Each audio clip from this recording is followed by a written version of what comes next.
Gente, boa tarde a todos os participantes da 14ª Mostra Científica da Unimontes. Sejam todos bem-vindos. Vamos se acomodando no sofá, nas cadeiras, aí de casa, porque o nosso assunto hoje, assim como os demais, é muito importante para a nossa discussão, né? Falar de cuidando de quem cuida, principalmente nesse momento que estamos vivenciando, onde os profissionais de enfermagem estão, e os outros profissionais de saúde, né, estão expostos a uma grande demanda física e emocional, é muito importante a gente estar discutindo. Então, comigo aqui, Gláucia Tavares, Gláucia Rezende Tavares. Gláucia é psicóloga, com mestrado em Ciências da Saúde pela Faculdade de Medicina da UFMG, professora adjunta da Universidade FUMEC, cofundadora da Rede de Apoio a Perdas Irreparáveis, e assim como eu, também é voluntária do Doutor Presente, né, Glaucia? Sem Então, nós dúvida. somos colegas nesse projeto aí também. Gláucia, nós profissionais de saúde, em especial aqui falando do enfermeiro, quando a gente cuida do outro, a gente esquece de cuidar da gente, não é mesmo? Então, a grande discussão desse momento é como se dá a preparação, o cuidado dos profissionais que estão cuidando do outro. É possível o enfermeiro ficar neutro na assistência? Então, É. agora é com você. Muito obrigada. Te agradeço aí esse trampolim que você me oferece, Jô. Então, com as questões tecnológicas, estamos aí conectados. Boa tarde. E eu acho que é muito importante essa palavra, né? Por muito tempo, a ciência tradicional, ela se ocupou disso, né? De uma neutralidade, de uma objetividade, entendendo isso, que assistência é eu fazer com maior distância possível. Mas é muito curioso entender que estamos em 2020, estamos na era da pandemia, mas temos então que nos suporta uma ciência pós-moderna. E a ciência pós-moderna, ela trabalha em três aspectos que eu acho que são importantes a gente considerar. Primeiro, é impossível ser neutro, né? Mas nós trabalhamos com intersubjetividade. De que maneira que eu sou afetado? E eu acho que a questão da pandemia é algo que nos assola a todos. Comentando lá, né, Jô, no Doutor Presente, no dia da nossa reunião, e até dizendo, olha, quem hoje, e a pessoa nesse mundo que disser, olha, não estou entendendo, nada alterou da minha vida, é bom a gente olhar aí o que está acontecendo, né? É claro que, né, afeta, né? Estamos afetados. O problema não é o fato de estarmos afetados, é o que a gente está fazendo com isso. E em condição disso, o profissional do cuidado, e eu acho que especialmente a minha reverência a vocês, né, Jô? Enfermeiros, que são os cientistas do cuidar, entender isso, é impossível um cuidar objetivo à distância. De que maneira que a gente faz esse encontro entre pessoas, né? Então, acho que esse é um pressuposto pós-moderno que está mais do que atualizado, né? A ideia da neutralidade, a ideia da objetividade sem subjetividade, ela já caiu por terra. Ainda mais nesse momento em que realmente estamos todos aí nessa condição, né? O profissional de saúde, especialmente aí, né? Vivendo alguns temores, né, Jô? O temor de ser contaminado, o temor de ser transmissor, o temor de ser, muitas vezes, até enjeitado socialmente. Já tivemos vários relatos, né, de profissionais de saúde que encontraram com seus vizinhos no elevador e que esses se recusaram a estar na mesma cabine, né? Profissional de saúde que, para poder, né, especialmente o enfermeiro, que para proteger a sua família, optou por ficar hospedado em hotel, e o gerente de hotel perguntou a ele quem é que vai desinfeccionar o quarto, né? Então, acho que são questões que estão expostas e que esses comentários, esses temores externos, não tem como a gente regular. Mas é muito importante na figura do profissional que está à disposição de cuidar, que de fato ele se cuide. E eu quero deixar uma primeira provocação. O que é que especialmente os enfermeiros descuidam de si quando estão cuidando do outro? Eu acho que isso a gente precisa de entender, né? Descuidar da saúde, da sua base, descuidar até dos seus temores. E eu gosto muito da palavra cuidar, porque o cuidar, na verdade, ele é um filho bem dotado e evoluído do medo, né? Já escutamos tantos que estamos aí vestidos de medo, e de fato, né? A Covid trouxe isso, o corona nos impacta em tantos setores da nossa vida, né? Medo profissional, medo do ponto de vista financeiro, medo do convívio, são muitas situações. Agora, podemos ficar vítimas do medo, nos colocando numa situação realmente de pânico, ou cuidar desse medo, e eu acho que é muito legal avaliar isso, né? Fator de risco e proteção não são duas entidades desconectadas. Eu preciso de saber onde que eu tenho risco para, a partir daí, também desenvolver proteção, né? Então, o profissional de saúde que o enfermeiro especialmente, que está na lida para cuidar, ele precisa de se perguntar isso. O que ele está descuidando dele e o que ele pode, então, cuidar dele, né? Então, acho que isso é muito importante. É muito interessante porque a gente escuta com frequência as pessoas perguntar o que é importante?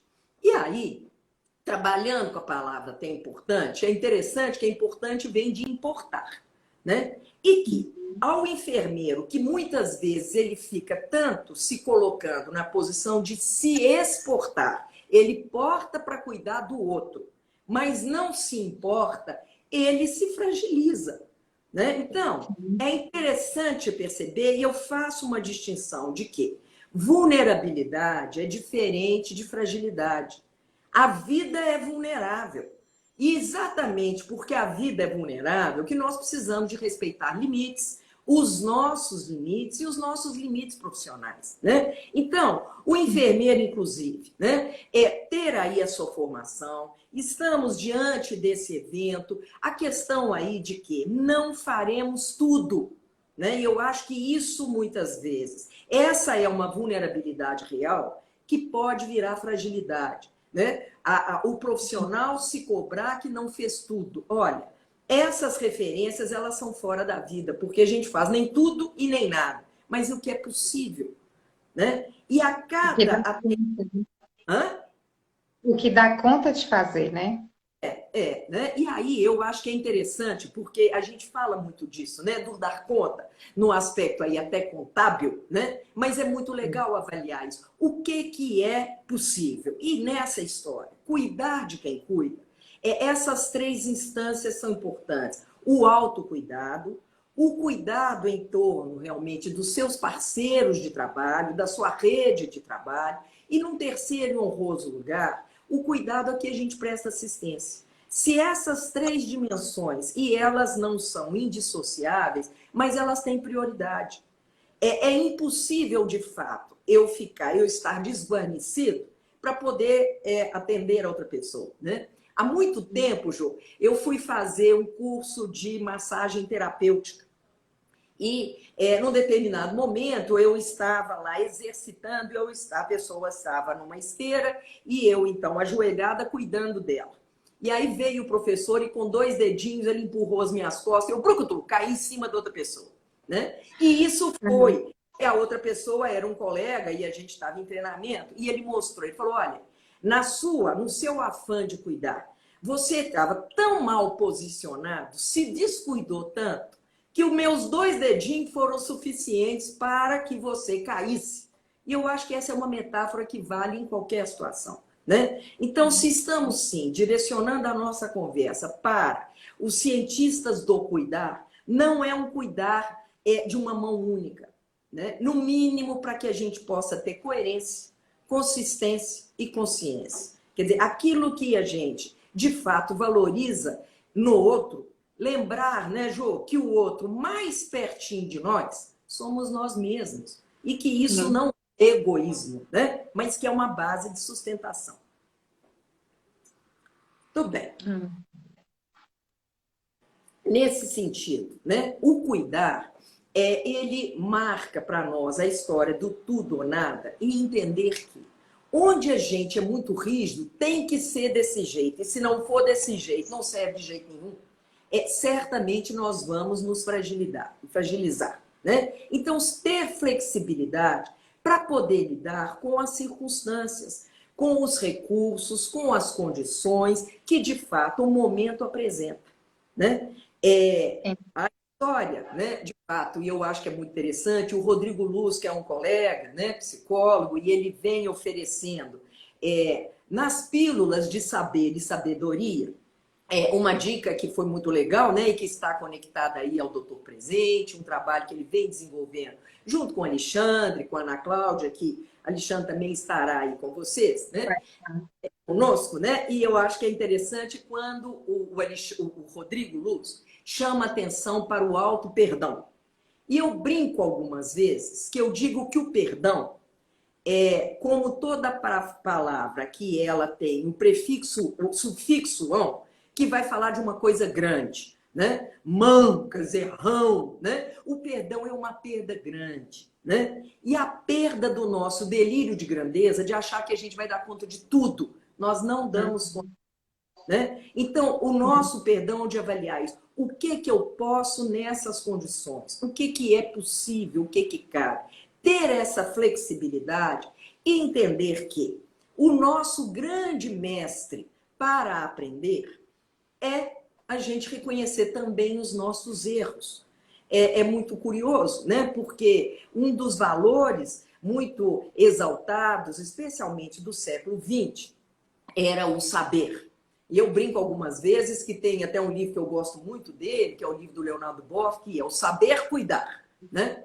E esse livro eu também tenho um exemplar dele, e naturalmente eu peguei o meu e risquei na capa e pus a cuidar, né? Porque a gente não sabe, né? Não está pronto, né? A gente não tem, eu acho que essa humildade da gente se colocar diante do outro, especialmente das pessoas que a gente está assistindo, devemos perguntar a ela e perguntar a nós. E uma palavrinha muito importante, né, Jô, que psicólogo gosta muito, é a pergunta: faz sentido? O que eu estou fazendo e essa nossa conversa nesse momento faz sentido, né? Para as pessoas que estão nos assistindo, faz sentido? E eu gosto muito da ideia do sentido, porque não só aponta uma direção, para que sentido que isso é, né? Pode ser um sentido de um aprendizado, um sentido que não só é uma sobrecarga de conhecimento, mas que também é uma proposta de colocar em prática, né? Mas um sentido que também tem uma biodigestão. De que maneira que eu digiro aquilo que me impacta? Como é que eu estou sentindo? Né? Então, cuidar de quem cuida é também perguntar isso. Isso, como é que você está?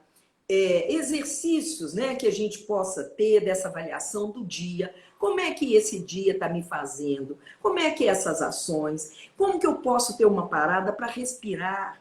E é uma pausa, né? Essa pausa é necessária até para que a gente possa fazer realmente essa avaliação e correção, porque às vezes tem erros ali, né? E erros até no afã, na agitação, na pressão, né? E é uma pressa grande, né? Uma pressa grande, assim como o perdão, uma perda grande, né? A pressão é uma pressa grande, né? É para ontem e tal, né? E a gente conhece isso. Se você quiser perder tempo, faz depressa, né? Porque aí você perde qualidade, né? Então, vale entender que se o cuidado é o filho bem administrado do medo, até há muito pouco tempo, especialmente no ambiente profissional, né, Jô?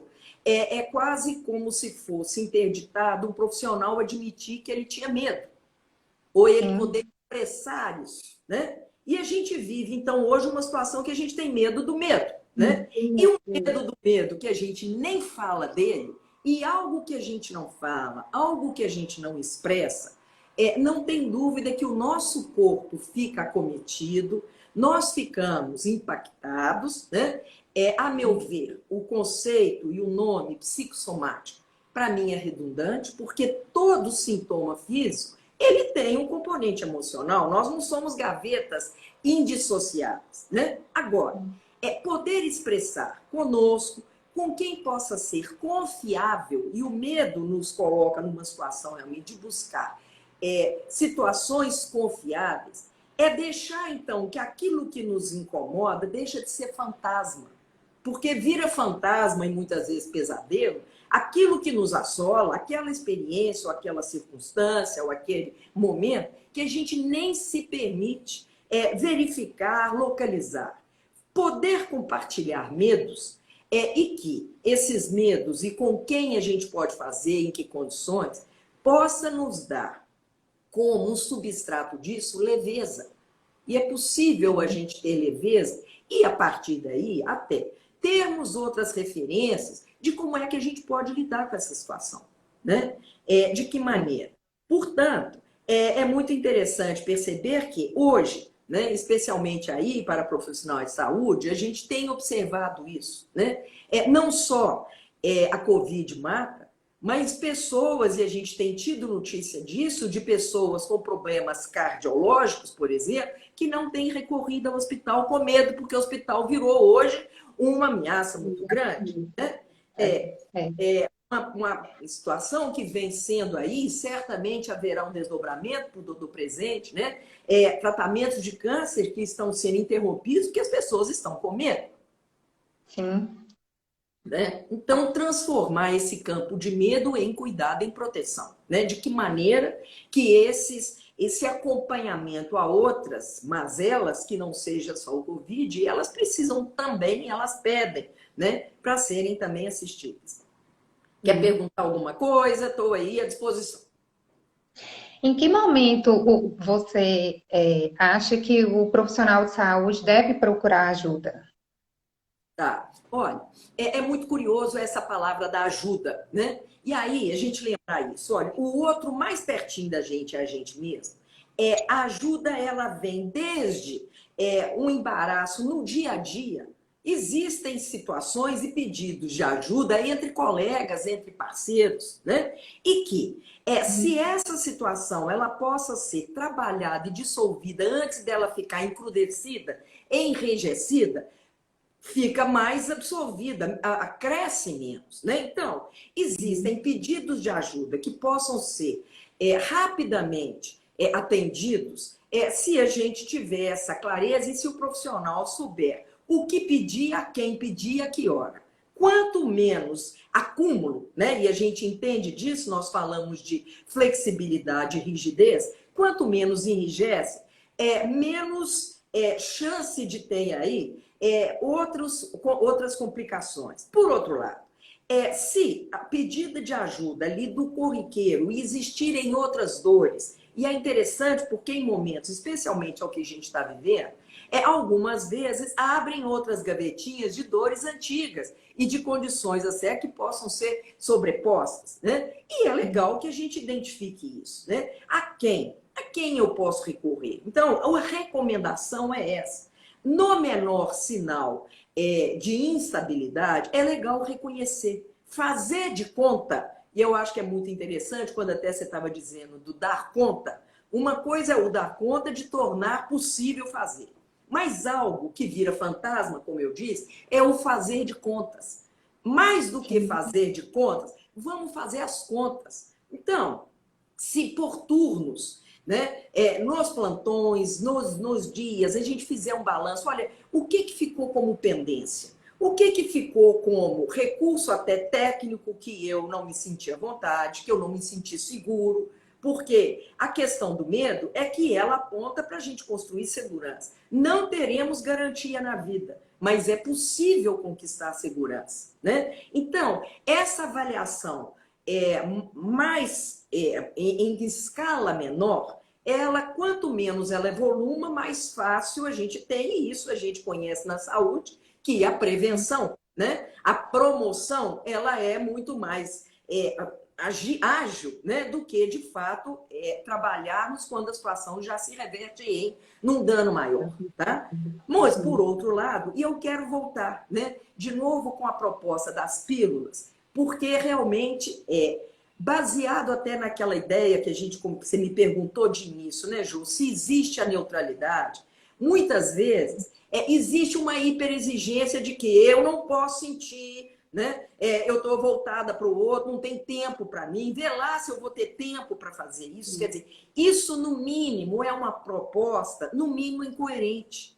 Porque se a gente está validando o cuidado e dissemos que o cuidado, ele de fato, ele tem essa escala de prioridade, primeiro comigo, e esse comigo não é um egoísmo, né? É a velha metáfora de que em caso de despressurização da cabine, põe a máscara primeiro em você, né? Quer dizer, primeiro eu tenho que ter um suporte comigo para depois, de fato, até ter clareza do que eu quero, o que eu posso e o que eu devo fazer. Quer dizer, isso é um exercício de saúde, né?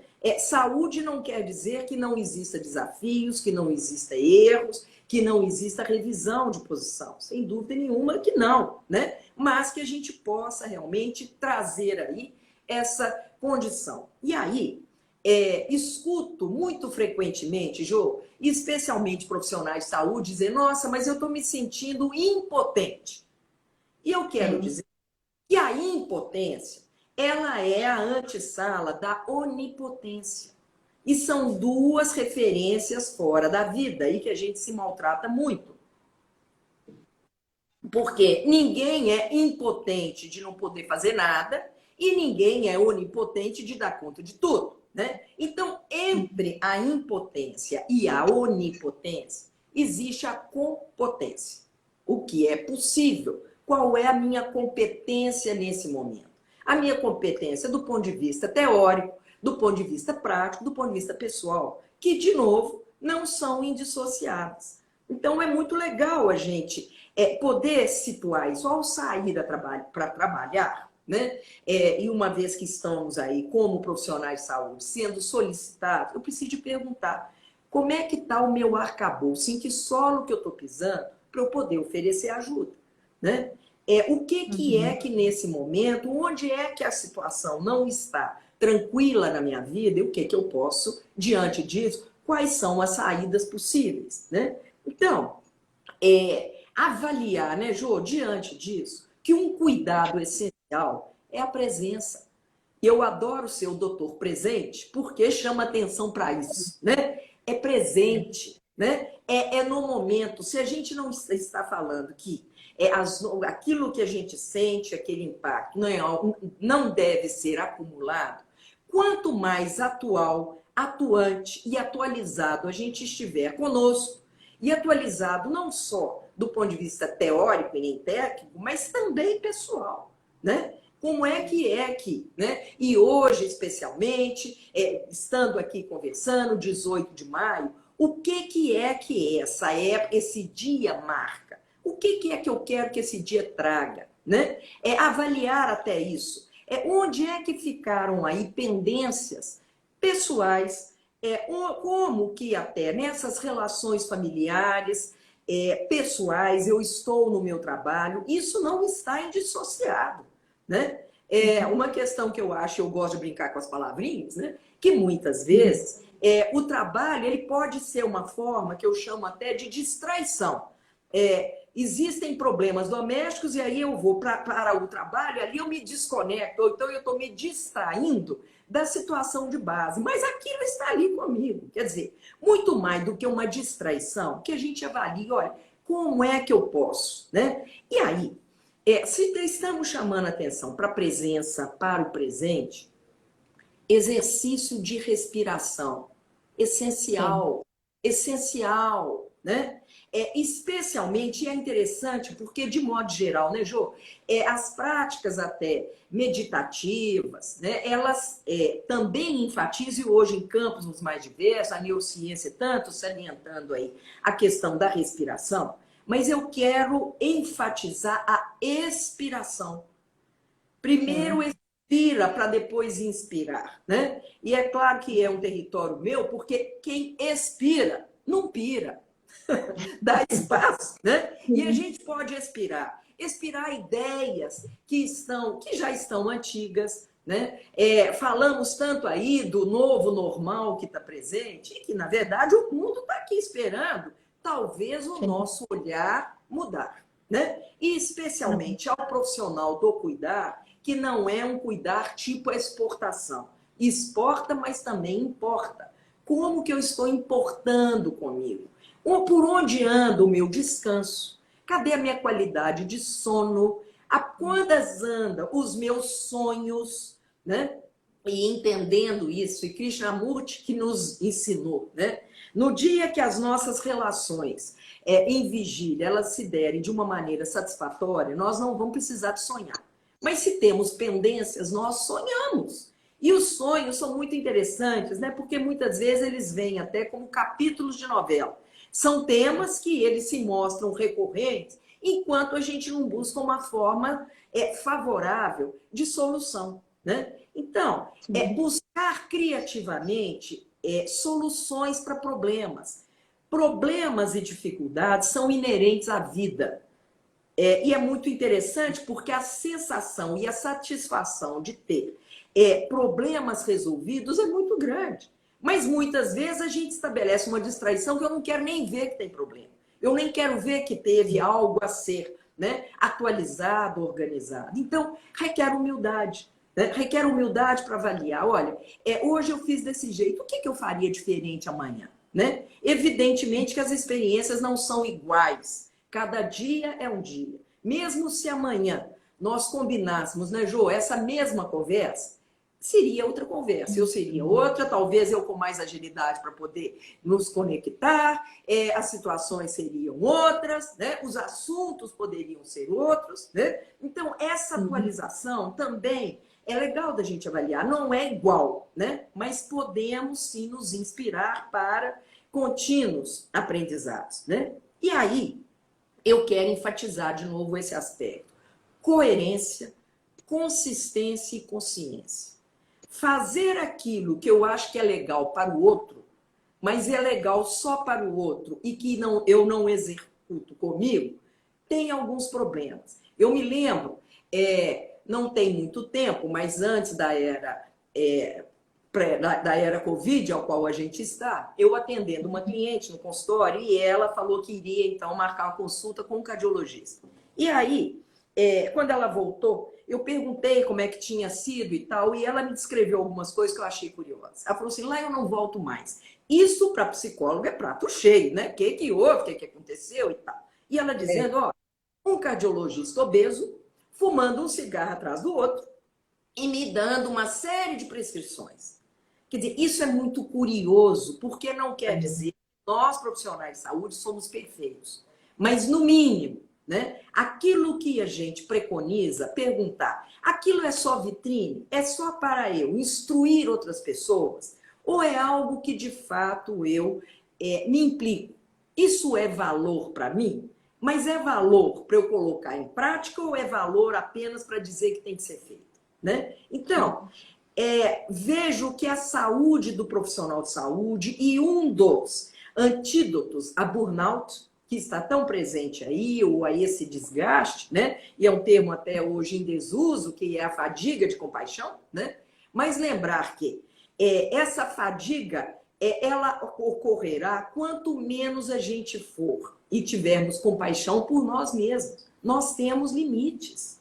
E é legal saber até onde que eu posso ir. Né?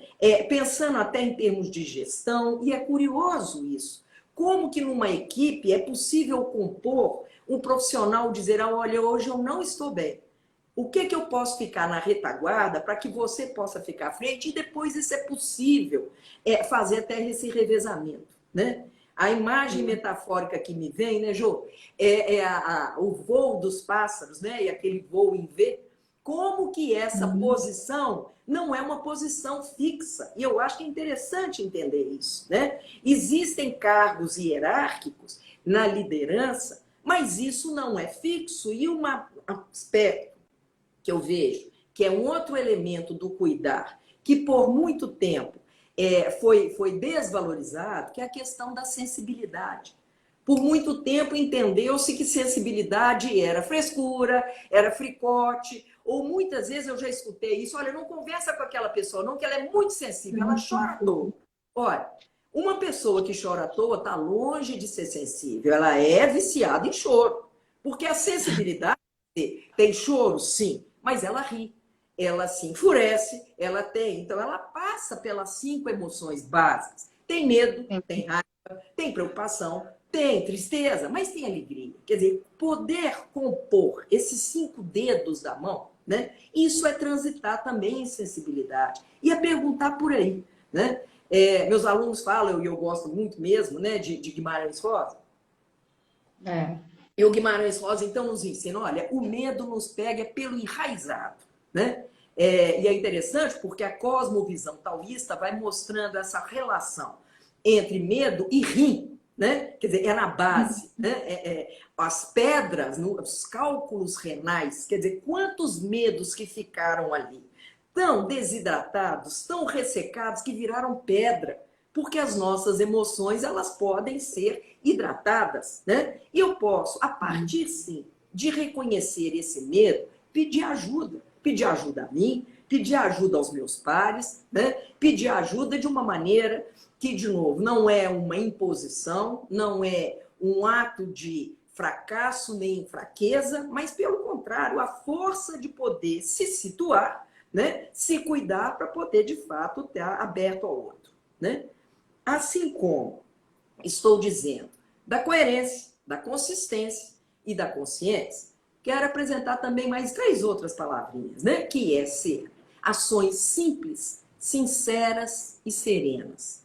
E eu acho que especialmente, né? O que esse momento de pandemia está trazendo, né? E a simplicidade é avaliar isso, né?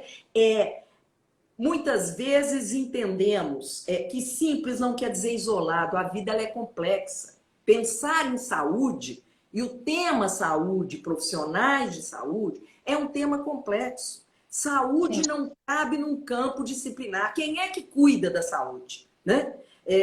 Eu tive a oportunidade de fazer, então, né, realmente um mestrado lá nas ciências da saúde, na Faculdade de Medicina, e quando, de fato, os médicos aqui da UFMG entenderam que quando o tema era doença, os médicos eram solicitados, mas quando era saúde, precisava de ter a inclusão. Então, eu tive colegas musicoterapeutas, eu fui a primeira psicóloga, de fato, a defender lá a pós-graduação nas ciências da saúde, mas entendendo, então, essa complexidade, né? A complexidade de temas, mas possíveis ações simples. Então, a primeira simplicidade é avaliar onde é que está doendo, onde que no meu corpo dói nesse momento. O que essa dor está me contando? Que sinalzinho é esse? Se a gente está dizendo que o termo psicossomático ele é redundante, a nossa grande morada é o nosso corpo. De que maneira que, de fato, o nosso corpo nos dá 1000 indicadores, né?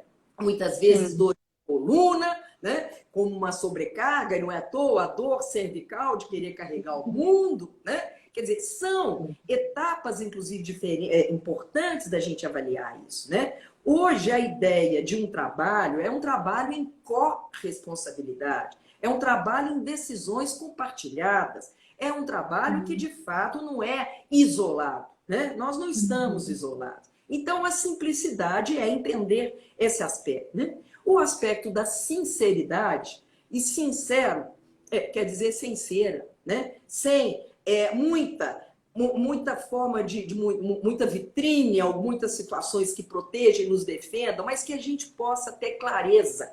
O que é que está acontecendo? Onde é que esse incômodo está presente? Porque se eu tiver essa sinceridade comigo e na simplicidade, eu terei mais recurso para poder, inclusive, fazer pedido de ajuda, né? E naturalmente, sereno. Então, simples, sincero e sereno. E a serenidade, e eu gosto muito das palavrinhas de novo, né? Porque é ser N idades. A despeito da idade cronológica que temos, no momento de fragilidade, a gente retrocede, né? E muitas vezes, ao final de um dia desgastante, a gente quer colo, né? E é curioso perceber que nesse tempo de distanciamento físico, né, Jô?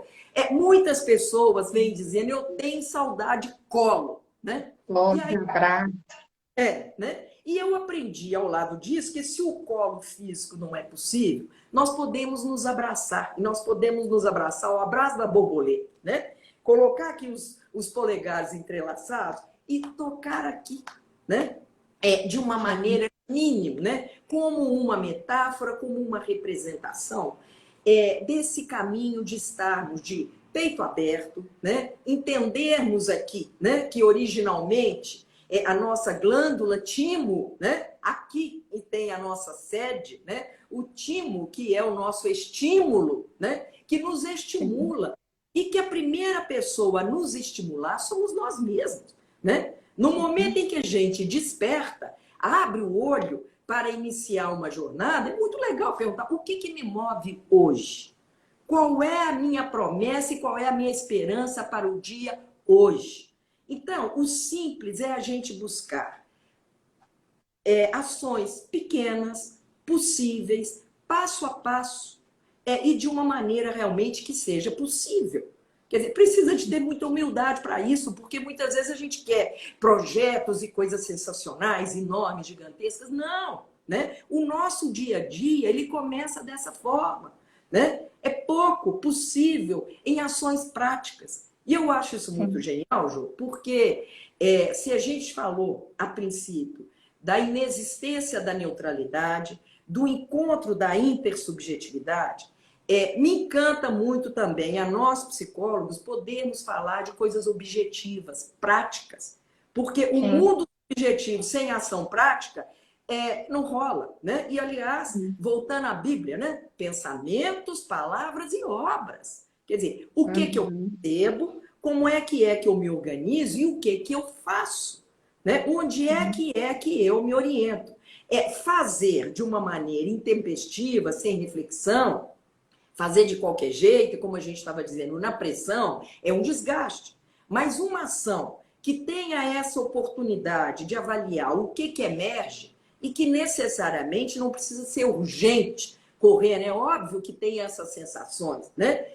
Quanto menor for um cuidado. Quer dizer, a urgência, ela combina muito com descuido. E essa é a perguntinha provocativa que eu quero deixar a todos, profissionais da ciência do cuidado. O que eu ando descuidando quando eu estou cuidando do outro? Ótimo, excelente. Que o mantra ficasse aí reverberando, pelo menos diariamente. Né? Fazer essa reflexão, né? Essa as instituições também, as lideranças, também exercem um papel importante no bem-estar dos profissionais de saúde, né? Então, quais seriam as recomendações para que essas lideranças possam estar acatando para ajudar esses profissionais, em especial, e nesse caso, o enfermeiro? Obrigada. E aí, primeira distinção, né? Líder é uma coisa, né? Chefe é outra, né? Então, a era do chefe, ela está agonizando e é bom que ela agonize rápido, né? O bom líder é aquele que, de fato, é capaz de desenvolver um trabalho de equipe, um trabalho que integra, né? Um trabalho que conversa, um trabalho que respeita. Essa é a função de um líder, né? E é muito interessante porque se estamos vivendo aí a era Covid, e com uma exaltação do mundo digital, essa, sem dúvida nenhuma, afetará aí as nossas relações em todos os campos e, naturalmente, no campo profissional, né? Agora, a era digital, ela não elimina o cuidar das relações. E a grande função de um líder é, no mínimo, isso, é olhar nos olhos das pessoas que estão juntas, né? Trabalhei em CTI durante 10 anos e escutei isso inúmeras vezes, especialmente do pessoal dos técnicos de enfermagem, dizendo, olha, pego o plantão e a pressão do plantão e ninguém é capaz de me dar um bom dia e perguntar como eu estou. Quer dizer, isso é uma função de integração, né? É muito interessante porque o cuidar, ele leva esse nome e o gênero masculino, mas o cuidar, ele pressupõe uma relação de amparo, que isso é uma energia feminina, que não quer dizer que feminino seja sinônimo de mulher, mas é exatamente da acolhida, da capacidade de recepção e de perguntar para as pessoas, né? Um líder que seja, assim, capaz de saber o nome das pessoas que estão ali, um líder que abra espaço para que as pessoas possam realmente conversar. Quem define conversa muito sobre conversa, né, é um biólogo chileno, que eu tenho por ele grande admiração, que é Humberto Maturana. Hoje, aí, nos seus 90 e poucos anos, e de alta produtividade ainda, né, e o advérbio ainda ele é genial, né, e ele diz que a conversa é dar voltas juntos, são versões. Uma conversa boa, ela é iniciada com pergunta. E nós precisamos de perguntar. E é muito interessante, né, Jô? Porque nós temos algumas perguntas clássicas e muitas vezes perguntas automatizadas. Olá, tudo bem?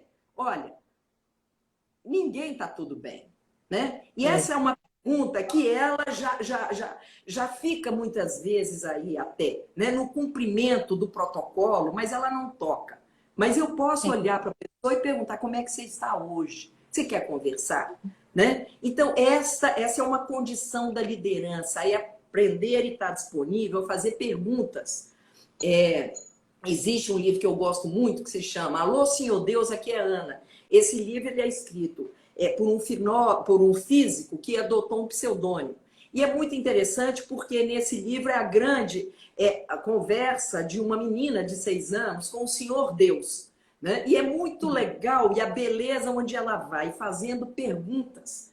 E eu vejo que muito mais do que a nós, nos nossos vários setores, que fomos treinados a termos resposta, a termos solução, nós precisamos de acionar a nossa humildade, de fazer perguntas e sermos surpreendidos pelas perguntas que chegam. Né? E dentro disso, como é que a gente pode se organizar? Né?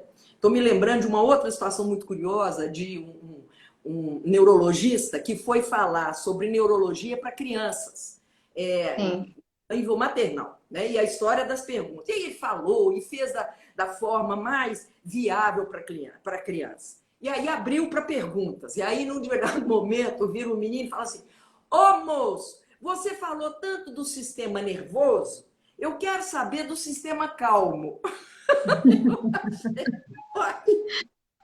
Nós também estamos querendo. Né? Então, aquilo que para aquela criança ela impactou ali. Então, um líder que sabe perguntar e que sabe, inclusive, entender até as palavras, porque a nossa linguagem ela não é inocente. Né? Agora, é curioso, porque ter a clareza, e quando eu falo da simplicidade, ter respostas que não sejam respostas abstratas. Quanto mais clareza a gente tiver nas nossas perguntas e nas nossas respostas, a gente pode tornar a comunicação, e esse é um elemento essencial, e cada vez mais a gente fala disso, né, Jô? Do cuidar de quem cuida, porque a comunicação é um gesto. E que a comunicação, evidentemente, ela não é só verbal, né? Evidentemente que de todas as formas de comunicação, a menos confiável é a verbal, né? Mas a postura, a forma até, né? Como chega, como olha, né? Quer dizer, são todas indicadores importantes para fortalecer ações. E um bom líder merece considerar isso, né? E a palavra consideração também é legal, né? Que vem de siderar, né? Considerar o brilho de todos nós, né? Mesmo que possa ocupar uma posição de poder e um destaque, ele está lidando com todas as pessoas que têm brilho e reconhecer o brilho de cada uma delas, né? Sim, com certeza. Glaucia, a gente está chegando ao final da live e assim, faltando aí 13 minutos para o encerramento.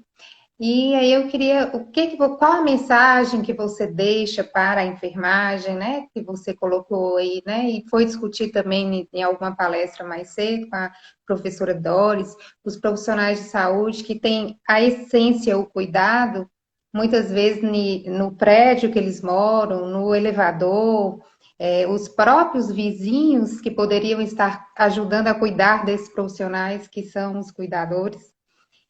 Não querem, às vezes, a presença dele ali com medo de ser contaminado, né? Então, qual Isso. seria a mensagem que você poderia deixar para nós hoje?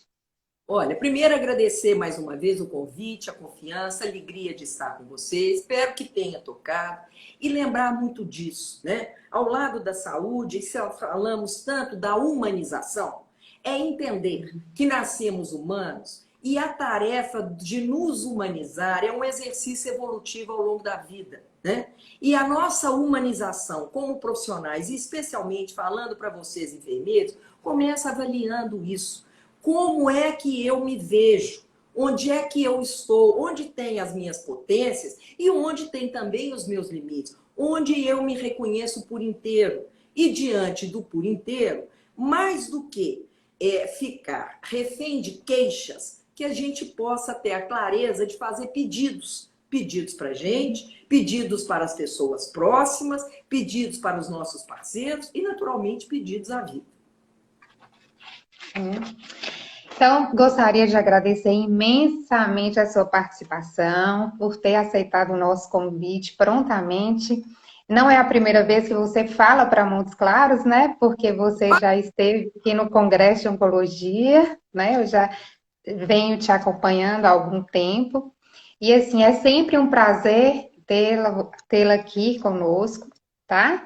E trabalhar com você como voluntária também é um prazer para mim, no Doutor Presente, estar com você. Tenho aprendido muito com você nas nossas reuniões, né? De cuidando de quem cuida, né? Isso. E eu tenho certeza que você tem ajudado muitas pessoas a refletir sobre isso, né? Com certeza. Muito obrigada. Agradeço. E lembrando do Congresso Doutor Presente em agosto, que está mantido, Sim, né? E estaremos aí. as inscrições já iniciaram, né? E com certeza você estará presente novamente, né? E Isso. será mais um momento para a nossa reflexão, que será o 4º Congresso Nacional de Oncologia aqui de Montes Claros. É uma alegria. Muitos palestrantes dessa mostra científica também fazem parte dessa comissão, fazem parte do Doutor Presente, e a gente vem atuando aí como voluntário com muito prazer nesse projeto lindo, né?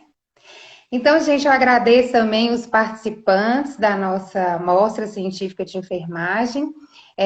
Agora, às 16h10, teremos a palestra Recomendações para Prevenção e Controle de Exposição no Atendimento Pré-Hospitalar a Pacientes Suspeitos ou Confirmados de Covid-19, com a nossa professora querida, doutora Viviane Carrasco. E gostaria também de pedir, quem puder ajudar, colaborar no folder do nosso evento, tem os dados para doação para a Associação das Voluntárias Amigas do Hospital Universitário Clemente de Farias. Então, com essas doações, o hospital irá adquirir mais equipamentos de proteção individual para cuidar melhor dos profissionais de saúde que estão ali atuando na linha de frente. Então, eu espero contar com a participação de todos os participantes da mostra científica, também na doação e nas palestras que teremos logo após. Gláucia, foi um prazer tê-la conosco. Um beijo no coração. E espero contar com você em outros momentos. Certamente. Estaremos aí. Muito obrigado. Eu Foi um agradeço. prazer e obrigada por essa reflexão nessa tarde. Obrigada, Um querida. abraço, Abraço, fica com abraço. Deus. Agradeço aí o carinho. Muito obrigada. Nós que agradecemos. Obrigada.